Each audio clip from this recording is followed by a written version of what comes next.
This video, the middle-aged nerds discuss spoilers from books they read decades ago. Do you really need a spoiler alert? Do you really? Welcome back, book nerds. This is Book with Non-Terrestrial Half-Life, the YouTube show where we reread books from our youth. I'm the Geeky Hippie, that's my username, and this is my buddy. I'm Bill, also known as Matt Stagger. We have with us, joining us again, is Dr. Philip, author of The Way of Idan, which is awesome, by the way. I'm almost finished with it, and I'm so excited. Did you say part 2 is coming in June? Yeah, June 21st. Yes, good, because I have questions, but they're all like read and find out questions that I can't ask you. You can ask, I might not answer, but yeah. Well, I kind of don't want to know. I want to read. That's kind of the fun of it. So. Awesome. Well, it's great to be here. It's really great to be here, guys. I've enjoyed our Earthsea discussions a lot, and I'm excited to talk about The Farthest Shore. Yeah. The last book of hers that I read, so it was quite something. Well, I did a little research on Taoism because I sort of understood what it was in a basic sense, but I didn't really grok it, So I did some research, and then reading it again, I'm like, okay, it really stood out a lot more to me this time, where, not just, death from life, but life from death, and that cyclical nature and everything. So I really enjoyed that this time, paid a lot more attention to it because you pointed it out. So I was like, I really need to look into that because I sort of understand what they're saying, but I don't really understand. So I was really glad I did that. I've seen a lot of mentions of Taoism, being, throughout her books. And I haven't read much on Taoism myself, but what I did was a long time ago. Yeah, so it does add a lot, I think, of beauty to the story. It does. Being steeped in Taoism, and she even translated some, I think, Taoist stuff, and she was very into it. So it's a big part of the underpinning philosophy in Earthsea, really. The idea, like you said, of life being in death and death being in life, and the mutuality and balance and all those things. And I think that's a lot of the beauty of these books comes from that philosophy. I have to say, I think this book is prime Ged. It's the Ged that I really love, respect, and at no point did I think he's too big for himself or too much power type thing. Really loved just the sense of himself, so sure of himself, when to act, when to not act, which is more important, I think, which he points out.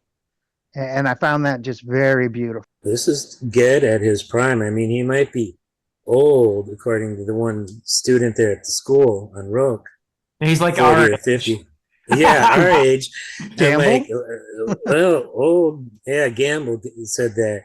And he's like, how old? 40 or 50? I was like, dude, I'm 48. Ouch. I'll be 50 in a couple months, and I'm not ready for that. But that's a big number. So I latched onto something reading this book. A motif of sorts. It's only in there a little bit, but I have a phobia of spiders. And it clicked in my head when I went to I read it a week or so ago, and then I read it again. And that second read, well, technically third time reading it, as soon as Cobb was mentioned, something clicked in my head. Cobb's an old word for spider. Mm-hmm. An old word. I don't know if it's actually Old English, but it's an older English word. And spiders and spider webs pop up a lot in this book. Mm. This is a short book. Spiders are mentioned 8 times, conveniently. I didn't notice that. I didn't know a Spider cob webs, was a spider either. yeah. Mm. Well, cobweb. It's where it comes from. I Well, think now it that you comes from say that, adder yeah. cop. Yeah. I think the word that when I was researching it was adder cop means poison head, and I think the cap became cob, but Tolkien uses that in The Hobbit, of course, when Bilbo is yes, teasing the spiders. Yeah. You love. adder cop. I Yeah. remember that. Spider webs mentioned twice. Webs are mentioned 9 times, and weave is used 7 times. I don't think that's an accident that all those things tying in. And when we're first, all the way back to Roke, when he's talking to the master patterner, is when we first see a spider. And it's right after we're considering what's causing this problem. And Mm. it all, you can follow it all back to Cobb, the spider. And I'm like, when you're afraid of spiders and spider pops up that many times, you can't get, it's hard to get away from. So I was looking at that a lot, and spiders are kind of a scary thing for a lot of people. Mm. They can be at the same time a beautiful part of nature with their spider webs, but they're still, culturally, we see them as sinister. That spider at the center of their web luring everybody in. We have this negative view of a spider, and I don't know, I just couldn't get away from it. Like the whole second time I was reading the book, it's just every time spider was like, there it goes. And it just, I don't know. Anybody else pick up anything like that? Not spiders so much. My whole thing was Aaron was this whole quest thing for him was almost like a road to kingdom, is the way it felt. Without these lessons, he either couldn't have been the ruler that he becomes. I'm assuming. I don't know if he's mentioned later in the books or not. Without these lessons, so I paid particular attention to the lessons he was learning along the way. In that way, I think this is a great bookend to A Wizard of Earthsea, because a lot of it is very parallel. Like Cobb is the dark version of what Ged could have been if he wouldn't have learned his lesson. Yeah. So to me, he's kind of the shadow, maybe not literal, but the figurative shadow of what Ged could have ended up being. He is nameless. He's forgotten his name. He has no name. So he's like almost in a way like the nameless from Tombs of Atuan in that aspect. Yeah. Just another shadow. This book is, I think, kind of part of, maybe this fits with what both of you were saying, certainly about the creepiness of this book. Tonally, I think this book is a little different from the first two. It's a bit darker. There's slavery portrayed here. There's drug addiction. Yeah. It's a bit of a difficult, in that sense, read, because there are all these social ills, I guess, that Le Guin was exploring. And there's a bit of, it's interesting, I think. So one of the things that I find interesting about it is it's very fantasy-like, very medieval-like, and it's the cure for all these social ills is we need a good, strong king, right? I mean, we need somebody to set this all right. Yeah, they keep saying that. That's great if the king is a good guy, but if he's not, then what kind of, you got problems then, right? So the monarchical solution, I guess, is what we get here, which is typical fantasy, and Aaron being of the right bloodline and all of that, and that's sort of all surprisingly kind of conventional, I guess, coming from Le Guin. That surprises me how conventional that solution is to all these social ills, that it comes down to, oh, we need a strong king who's going to be benevolent and put things to right. And this one happens to be descended from the kings of old and all of that. So, I mean, there's a bit of a, I guess, Return of the King. Yeah, kind of Return of the King little vibe going there, I suppose. And it's hard to fault, because it's a very standard fantasy trope, I suppose you could say. But Going back to Guin Arthur. being a social critic in so many other ways, I was kind of surprised when I first read it. Oh, okay, we're going that way. Okay, so I was really surprised by the malaise that sort of is the impetus of the whole story and how sinister it was. I mean, the thought of losing your art, whatever art that may be, whether it's dyeing, like the silk dyers, or whether it's doing, silly magic tricks for kids, pulling flames out of people's ears, and how much the rest of their life becomes unbearable to them with that simple loss of gift. So I mean, See, I just found the whole malaise very sinister in that I sense, that it's just crushing, soul crushing. for me, it was like reading about people who have serious depression at every level. That as Aaron said, no joy in life. They got lazy. They were sitting at the tavern drinking all the time instead of weaving their silk, dyeing their silk.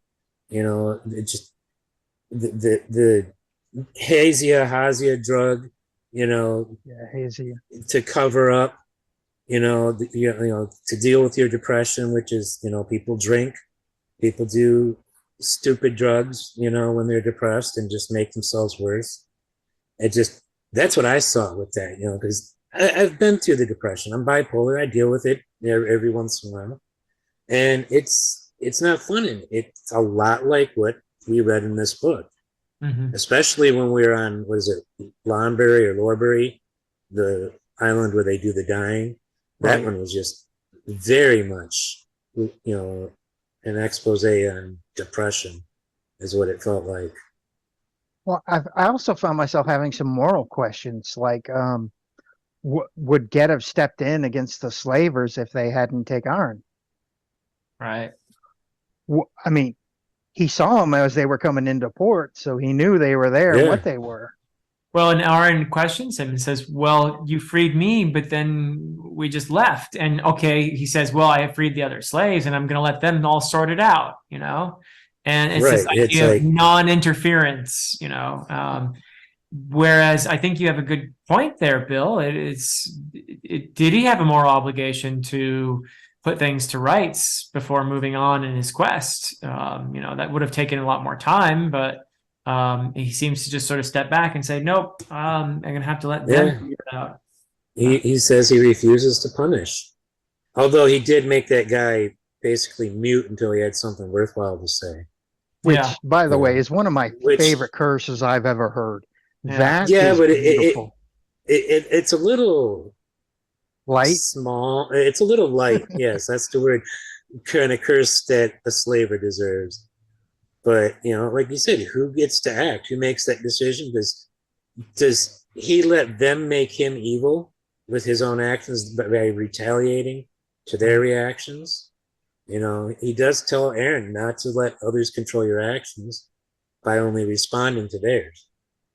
Well, I think this is sort of an impetus to having Aaron step up and take power and responsibility in a way. So, I mean, I think that was Ged's way of saying, you don't like it, change it. You have the opportunity, because, Ged says at the beginning, they ask him, do you know what's going on? And he tells the other masters at school, he said, no, but I suspect much. And I'm wondering if he knew at that point that Aaron was going to end up king or had the potential to be king. I mean, there are hints that he knows that much earlier than the ending of the story. He says, I'll be bowing again, and that sort of thing. So there's plenty of foreshadowing in that regard. But it's hard to say for sure when he first met Aaron in the court, which was a great meeting, by the way. Flashbacks to Wizard of Earthsea. Ged first time coming to Roke, so I definitely felt that. Yeah, well, and I think absolute wonder at just the whole situation. And that's what I love about Le Guin, is that sense of wonder and beauty that's just everywhere in these books. But this one is really I feel, the most disturbing of the three that we've talked about Oh so yeah. far, Oh and yeah. has to do with everything we've been talking about. Plus, I think she was very concerned with the idea of the ego, and this goes back to the Taoism and all of that. The idea of the ego, and where the evil in this story lies, I think, is an attachment to self. Like, I want to Mhm. live forever, me, and and taking things to yourself that don't belong to yourself, rather than accepting your place in the greater world as part of the world and as something that belongs to the world and will return to the world. The arrogant assumption that we are separate somehow. This ego here, Yeah. separate and is superior to the world, and that everything else should be subservient to this ego. That's where the evil lies, and I think that it has everything to do with the desire for immortal life, which is what she's criticizing in a way here, very directly. She has this wonderful little short essay in the version that I have here, Okay. that follows. I'd just like to read a quick quote from that, where she Yeah. says, "The idea of individual immortality, an endless ego existence, is more dreadful to me than the idea of letting go the self in death to rejoin shared eternal being. I see life as a shared gift, received from others and passed on to others, and living and dying as one process, in which lies both our suffering and our reward. Without mortality to purchase it, how can we have the consciousness of eternity? I think the price is worth paying." Yeah, Mm. that's beautiful, and I can relate on a personal level. You know, being told you have stage 4 lung cancer, and that your odds are very low. I quickly had to come to grasps with the idea that, I am going to die. I've always known that, but it's a little different when it's served up to you like that. And it took me some time. And, I can absolutely see where she's coming from. I wouldn't change a thing because everything I've lived up to this point is so worth it that this end is sort of a triumph and celebration of all of that came before.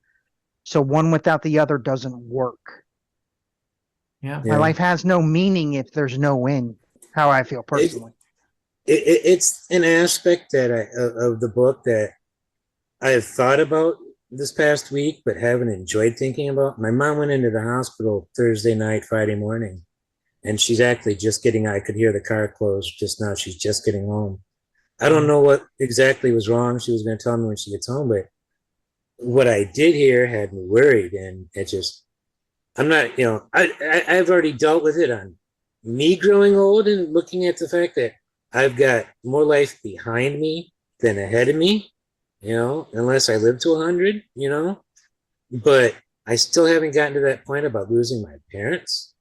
That's not something that I'm ready for, and I know it's going to happen at some point. So I've tried to avoid the whole mortality theme when I was reading this time, just because it It's was a little bit. everywhere. It's Well, everywhere. yeah, I Yeah, mean, You it's know, kind of I tried unavoidable. to. I think that's part of why the other reason why my brain latched on to spiders. Just showing up everywhere. yeah. And it's not even just spiders, but the webs, the silk. Aaron had a dream that he was tangled up in a web, and I think it was right after they left Lorbury, with the dying, and they had the silkworms there. I think he had a nightmare about silkworms, silk all over him. It's a similar product to spider silk, but it's a different source, but it's even there. But yeah, like I said, I latched onto that, and I had a hard time getting away from it. There were other stuff that I saw. The whole thing we've been talking about, the equilibrium and balance. But the one I was wondering about is Aaron fell in love with God. And he even says it that way, and I kind of ignored it the first time through, and then I was listening to something or reading something about the book, and they pointed that out, and I'm like, oh, really? And it almost seems like it's more of a love of hero, in hero worship form, is what it Yeah, seems like. I didn't view it as a romantic love. It's just that Neither sort of did thing where you meet a person, you click, and on some level, you're like, this person is awesome, and I care about them, and it's a love, but it doesn't necessarily Right. mean romantic love, because I didn't get Yeah. any And real that vibes of was romantic love. It the was review I more, read yeah. was trying to hint at it being more of a romantic love, and I was like, I didn't see it that way. I saw it as, like I said, hero worship. I think so. And that hero worship does evolve into some kind of more genuine friendship, which is another kind of love. Um, but initially, yeah, as Aaron grows from boy to man through the course of this story, and it really is his story in that sense. It's Yeah. the story of him maturing. And in the course of that, I think he does go from more of an awe and a kind of a hero worship, as you say, Glenn, to becoming Ged's friend and his companion. And that is a beautiful And pro- evolution. protector. And And protector. protector. Yeah. Yeah. Which, when he's the Rowan tree and you look up meaning of Rowan tree, protector is one of the aspects that it has. I like how she pulled that and used that for his true name of Lebanon or Yeah. Lebanon. I've heard several different pronunciations for Yeah. his true name. Lebanon is how I That one works for me. Lebanon. I keep seeing it as Lebanon though, Yeah. because it just looks like it. But the protector thing works too for his role as the king of, Yeah. he's going to, that's his primary function, is to protect the people and impose much needed order, and all of that. So He does get a dose of just about everything that can go horribly wrong in Earthsea. So I love that fact because, as we now know, a future king, he gets to see all those dirty little spots that can creep up, so he knows what to look out for. So I don't think that was an accident, that I was Ged gonna was say kind of pointing him out to him either. So the one bad thing that could have happened that we didn't actually happen is a winter storm hitting the children of the open sea. Because every winter they break apart, and my new they favorite group describe of it people. there.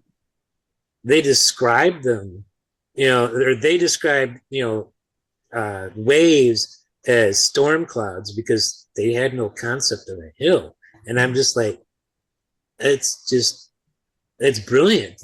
I really enjoyed them. Well, they do mention that at certain points when they come back together after, dry docking, they'll say, 6 people or rafts could be missing, anywhere from, 1 to 6 rafts will be Yeah. missing from storms. So, but they're my new favorite people in Earthsea. I'm not going to lie. I love them immediately. They were pretty cool. And I think they only named 2 by name. I think the chief was just Chief. I didn't catch his name. But Blue Crab and Albatross were a married couple. And yeah, he found it odd because they were around the same age as him. So what I I think like those- about them is that they seem to live much more in tune with their surroundings and to much more accepting of their place as part of the ocean. And the ocean is a really important metaphor here as well. We're all part of the great web of being, and we're all going to return to it in the ocean. Like we're all like a little wave. Our individual egos, we're the wave, but we're really part of the ocean, and that's we're returning to it when we pass away, and that's the natural order of things. The wave shouldn't try to separate itself from the rest of the ocean, right? So those people seem, although they're also affected by the leaking of life into death or death into life that is caused by Cobb wanting to be immortal, wanting to take that. So everything is affected. Dragons are affected, all the various islands, and even the raft people are ultimately affected by this leaking of life into death and it making the world gray and taking the magic away and the sense of meaning. So taking away all the happy stuff, they can't remember the songs, and it's like what you see everywhere else in one way or another. It's a lot of forgetting. People's brains to start leaking information and knowledge. Well, there's a profound truth in all of this, which is by necessity, whatever is beautiful in our lives is ephemeral. I mean, think about it. I mean, you can point to any number of poems on this subject, but the fact of the matter is, why are the spring blossoms on the trees more beautiful than regular leaves? Because they're only there for a couple of weeks, and everything that is beautiful, if it were here all the time, we wouldn't find it beautiful. So beauty and fleetingness are very much tied to one another. You can't have beauty without fleetingness. And that acceptance of that is really at the heart of this book. Is the idea that life is beautiful, but it must be fleeting. Death must be the end of it, and rebirth, and on and on. Right. Which is beautiful. I love the fact that she's tied it in where there's this sort of fragile delicacy to just the things in life that we take joy from, whether it be singing, writing, magic. The silk dyers broke my heart because their whole thing was just about dying. The silk, and they were happy. They worked hard. They made beautiful products. It made them happy. And then, when that's taken from them, they have nothing. Yeah. And it's just heartbreaking. I mean, that section in particular was just, I had to close the book for a minute or two and sort of get the doom and gloom out of my soul for that moment. Like, okay. Like I said, dude, it read like deep, serious depression. And serious depression is not easy to read in a book. Well, I mean, the whole thing with Sopley was so wrong. Yeah. I mean, it showed you how wrong the world had become. Right. I mean, to the point where he knows he can't swim, but he'd rather jump into the ocean than get hit by a spear. Yeah. But in grasping for that immortality, you're turning your back on all the beauty. And that's what was happening everywhere. They were heeding the call to, that Cobb was essentially, and why was Ged immune to that? Because he had already accepted his place. He had already had this encounter. He had named his own shadow, Ged, in acceptance of his own mortality. That's why he wasn't affected the way other mages were and wizards. Yeah, he accepted it. Even Aaron sort of was affected a little bit here and there. Yeah. You would see him slipping into it, and Ged would gently pull him out. So I mean, I think it was the fact that Ged had sort of been through his own dark night of the soul that prepared him for this. Without that, I think Cobb would have basically sundered Earthsea in the end. Yeah, so that darkness is what brought light. So we're back to that interweaving of opposites and balance, which is beautiful. And I do like the way she ended it with two possibilities. The song says he did this. Meanwhile, people of Gaunt says this. So I do like that. I'm interested in picking up the next book to see what really happened. Maybe. I don't know. You'll find out. Okay. Soon. I'm looking forward to it. So I have to ask a question. It's said in the book that mankind are the only ones to know that, they're not the only ones to speak and think, but they're the only ones to know that they're going to die. I can't remember the exact phrasing, but they're the ones they're the beings on Earthsea who know they're going to die. That awareness. Yeah. Yeah. Are dragons unaware that they're going to die? As smart and as wise as they are? I think the answer is yes. So maybe we could, we'd have to amend that other statement. That's what I was just. Well, we're finding out in this book, and in the later books, there'll be more to it, is the relationship between dragons and humans. And they're not as far apart in some ways as we might have thought. I mean, for example, dragon's speech is the speech of magic that Ged uses. That's the natural tongue of dragons. Yeah. And they were affected by Cobb's breach in the wall between life and death. The dragons were affected just as much as people were. They killed So one of their own. yeah, they reacted the That same was way people were, really. Yeah. that was a very disturbing imagery when she described the dying dragon on the beach. Oh, on the beach, yeah.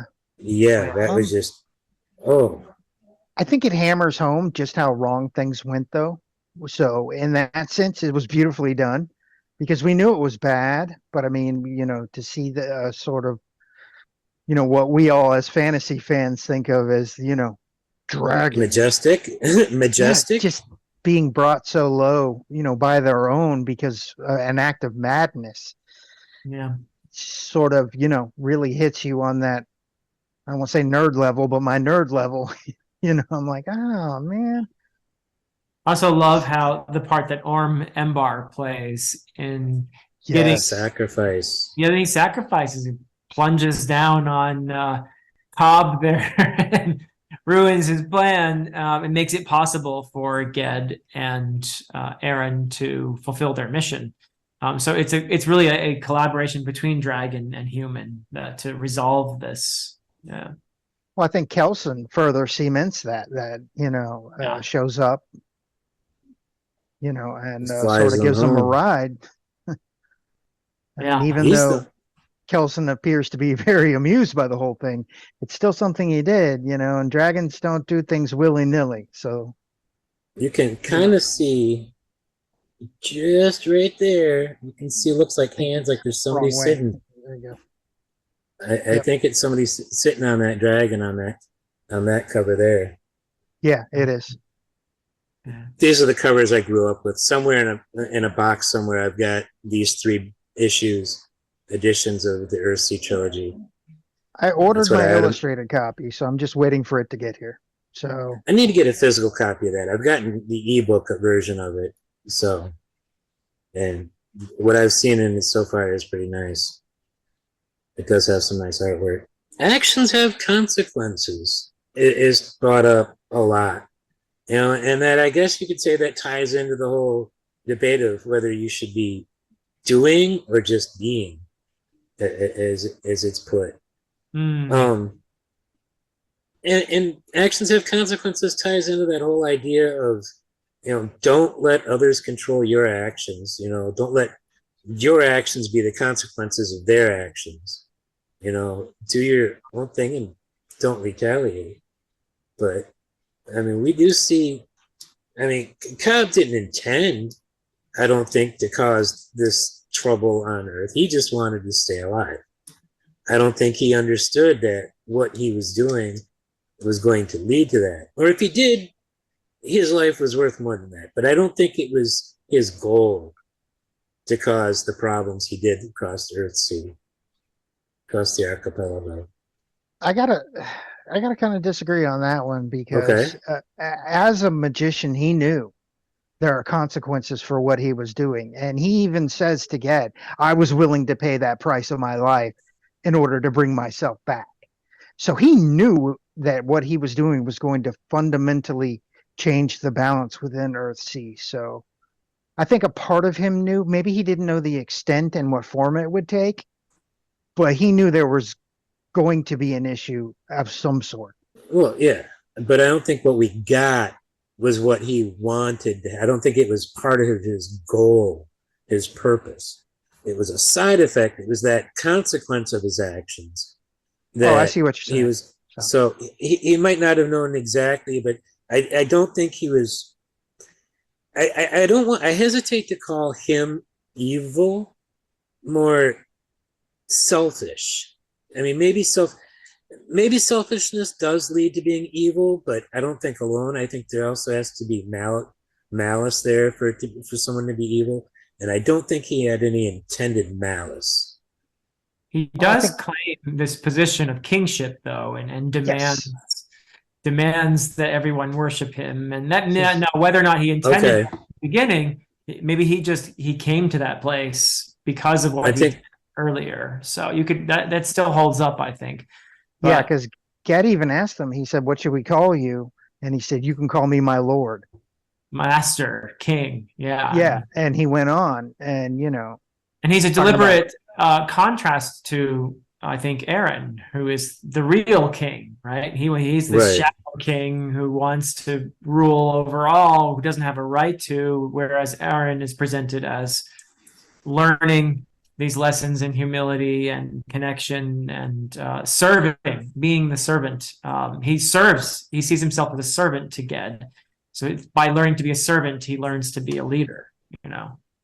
That just all of a sudden made me think of some of the versions of Arthur's story where, you know, he's like a page or just a kitchen boy Yeah. in a keep or castle somewhere, you know, but then eventually becomes, you know, Aaron's coming from a higher status than that, but, you know, here he's just basically essentially the servant for Gad.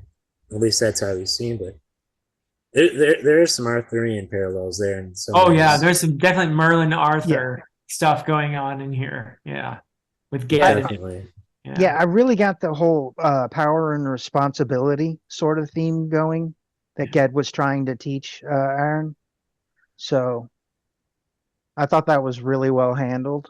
You know, these little life lessons here and there and dealing with the different cultures and the issues that are going to creep up and things like that. You can see him growing as a person. Yeah.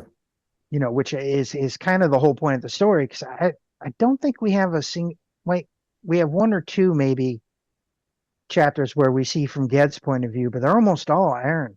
So I mean, Yeah. I think this is his story more than anything else, and Well, it's I like, would say a graceful bow out for Ged, but I don't think he's gone. So, Yeah. no. but that I mean, sacrifice. Book two is more about Tanar than about Ged. Yeah. You know, it was Tanar's book.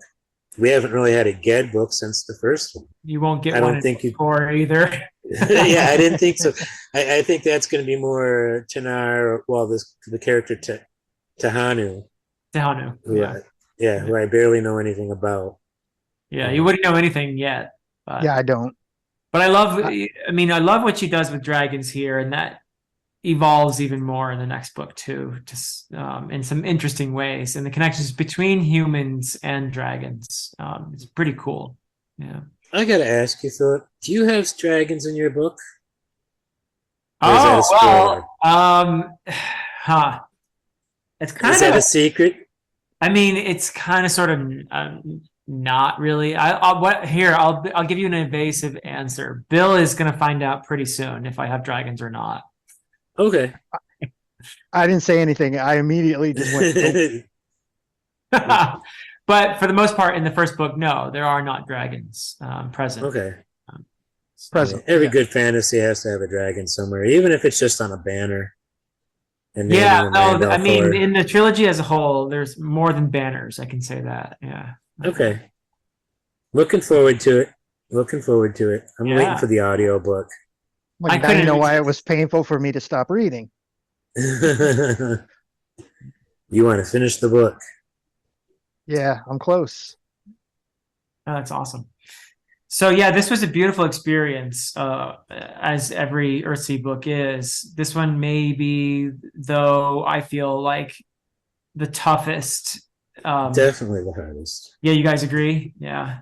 Yeah, it definitely hits, me on a personal level, given, what I'm going through. So looking at certain aspects of this and, the will to live and the will to die and how they can clash against each other, but at the same time, you need both the life and the death in order for something to be complete.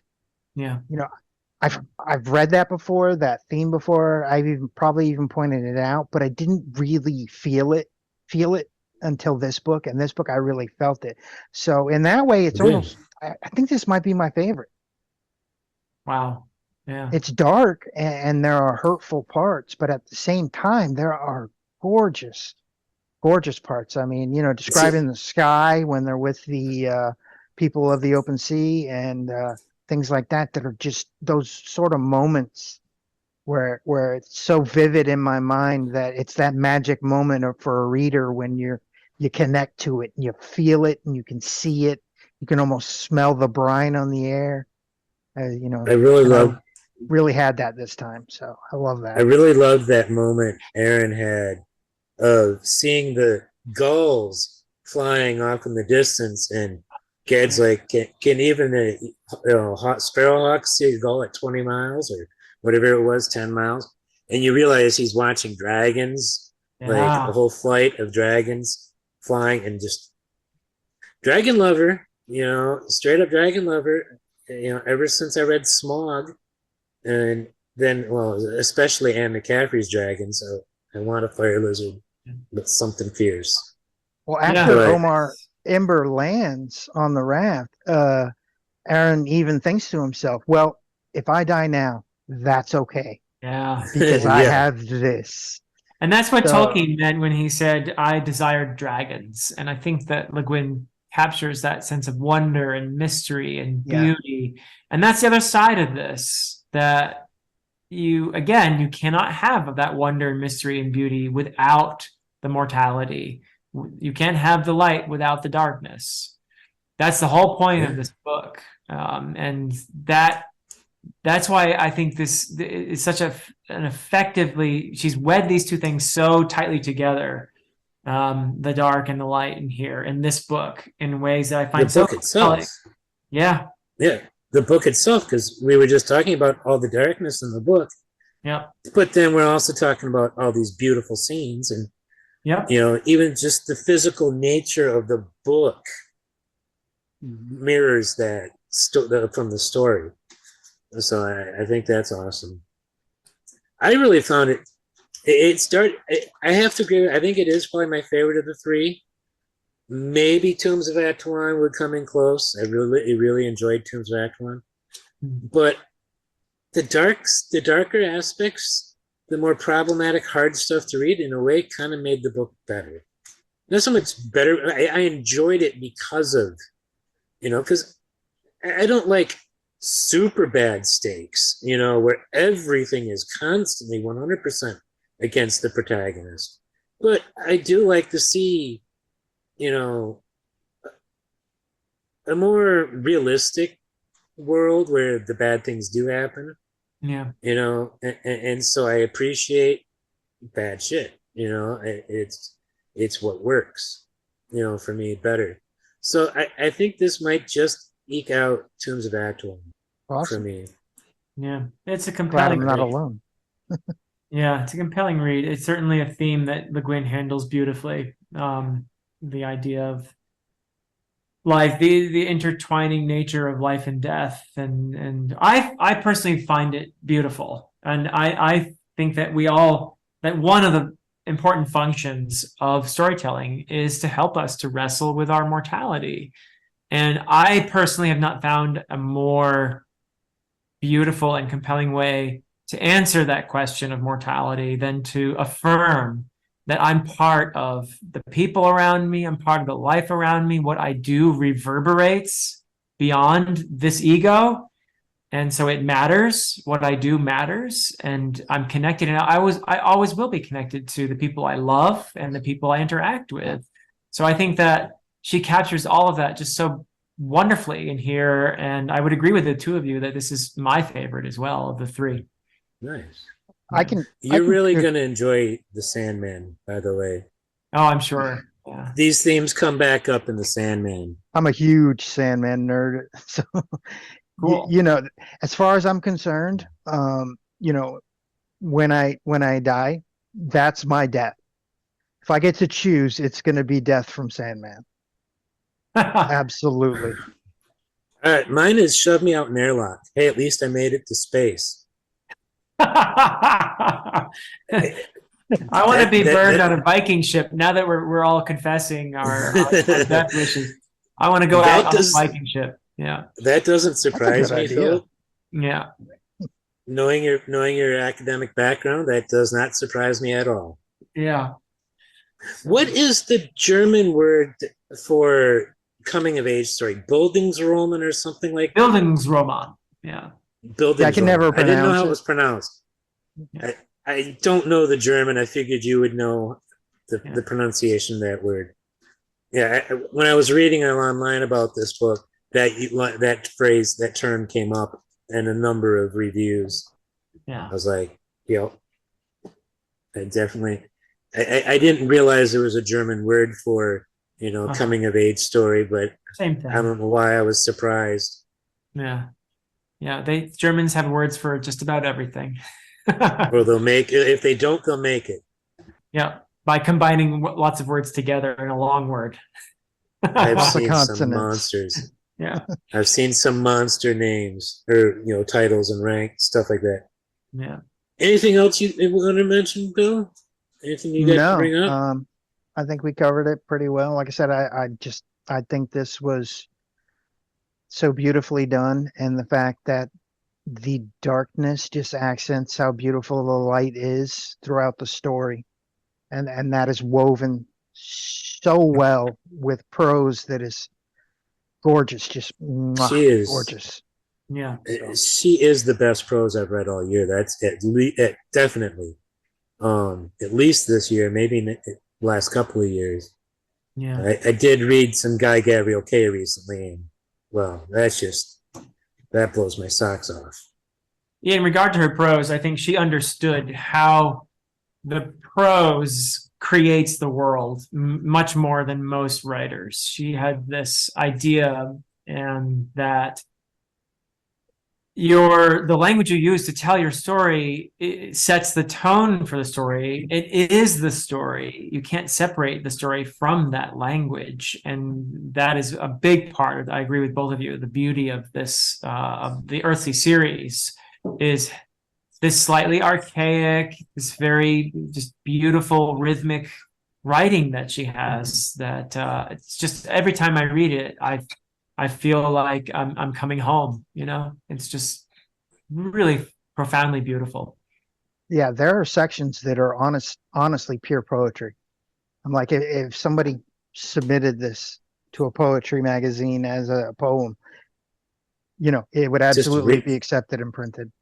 Yeah. Just rechange the layout, so it looks like a poem instead of paragraphs, and you got it. Make stanzas. Yeah, her prose is definitely in my top 5.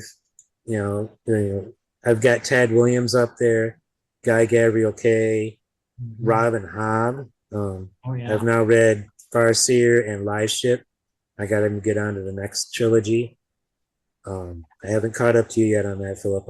I just finished it. It's brilliant. Brilliant. Yeah. I was a little unhappy with the way her dragons work, but because that's a little too close to something that I was doing with my dragons. Oh no! And now, so it's jealousy. And I'm like, well, can I still do that and not be like blatant? Look, it's Robin Hobb's dragons. But I'll see what I can do. I'll see what happens when I write them. But I had a really cool idea with them. But I can live with her having beaten me to it. Great minds think alike. There you go. There you go. So, thank you for joining us, Philip. It's always a pleasure having you on our show. Yeah, it's just fun chatting with you. I've chatted with you a few times now, and it's always a good time. Yeah. Everybody, check out his channel. It's Philip Chase, and also we have another video coming out this Tuesday for What the Adaptation. We're coming back after the Easter vacation. So we'll be continuing with The Expanse on there. Look for that. Everybody at home, thank you for watching. Don't forget to come back next time, and don't forget to be awesome.